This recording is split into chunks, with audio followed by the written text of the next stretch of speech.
granted to us by moment as the demand is made on us.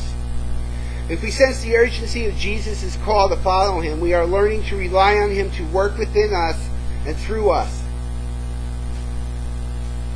Or are we serving him under our own power and wisdom? The truth about fishing of men. The third truth about the fishing of men. They learned to catch a different type of fish. 2 teams went to Minnesota one winter to do some ice fishing. After setting up their tent, they pulled the cord on their chain so to cut the hole in the ice. Then they heard a mysterious voice from above saying, "There are no fish under the ice."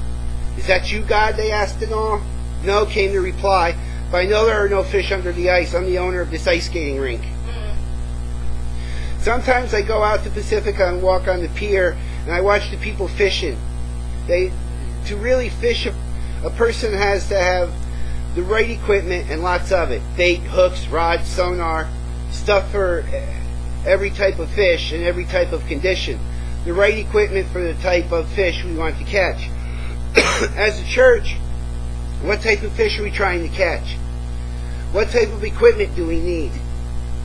Where do most of the people live their lives today, and what will attract them to the gospel?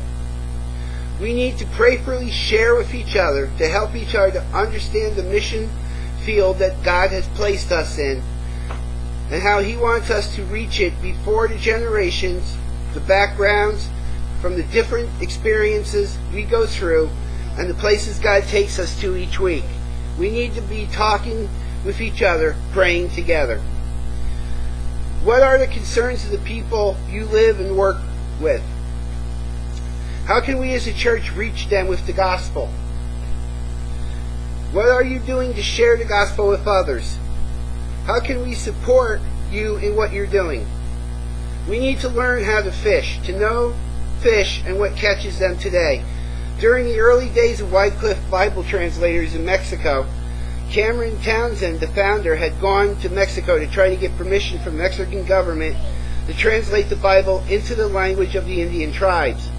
The government was adamant that this would not take place. The official to which he had to appeal said to him, "As long as I am in this office, you will never be given permission.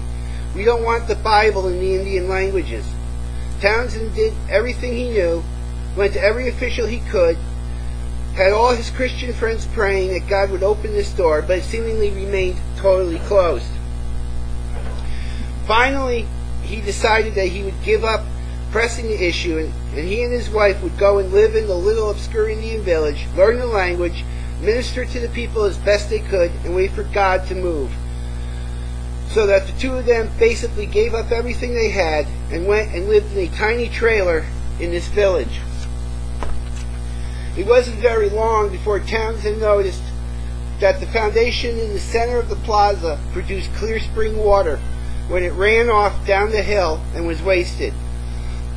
He suggested that the Indians plant something in the area to which the water could easily be diverted and make use of it.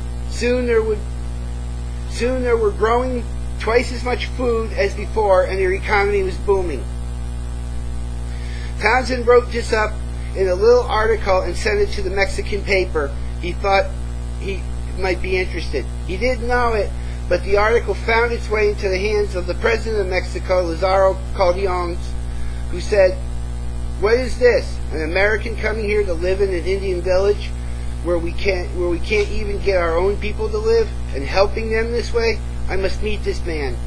He ordered his limousine and his attendants, and they drove to the little Indian village, where they parked at the plaza. It happened that Townsend was there and saw the car.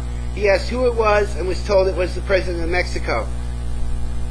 Cameron Townsend, who wasn't one to miss an opportunity, went up to the car and introduced himself, and to his amazement heard the President say, "You're the man I've come to see." The President invited Townsend to come to Mexico City and tell about his work, and when he heard what it was, he said, "Of course, you can come to Mexico to translate the Bible into the Indian languages."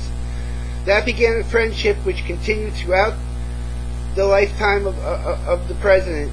His power and authority were used by God in all those years to open doors to Wycliffe translators throughout Mexico.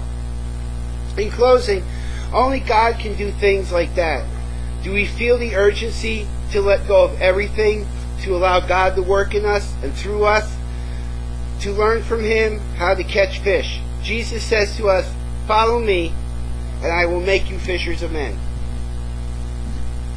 And now for our closing benediction, Pastor Jessica.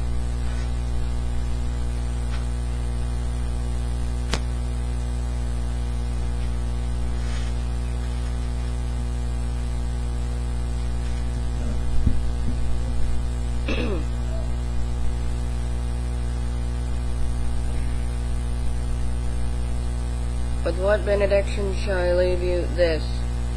In your life may you know the holy meaning, the mystery that breaks into it every moment.